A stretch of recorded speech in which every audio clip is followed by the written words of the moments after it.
We had started the project in New York, and the game was going to end in Boston. We were going to get you to the Institute. And at that time, we were sort of like, well, do we want to do two locations? We sort of started debating.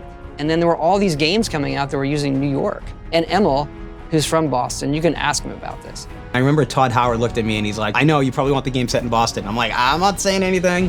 I'm just saying, because he knew I was from Boston. And I'm like, I'm just saying it has probably everything we need, but whatever. And I think that was great, because I think that New England flavor really sort of gave a certain vibe to the game that was very fresh, very different. It was their decision. But once that decision was made, I was pretty happy. The first U.S. subway system was built in Boston. Well, I'm from South Boston, which is the historically Irish Catholic neighborhood. There's a castle called Fort Independence. I knew that had to be a big place in the game. And so when we made the castle the headquarters of the Minutemen, it was just little touches like that.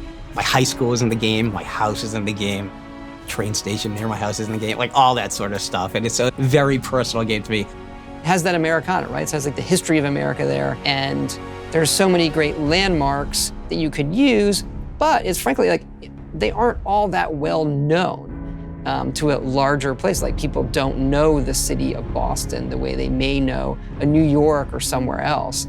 And so it was a really good backdrop for the kind of things that we wanted to do. And we always knew we were ending up at the Institute, which people knew was centered up in Boston.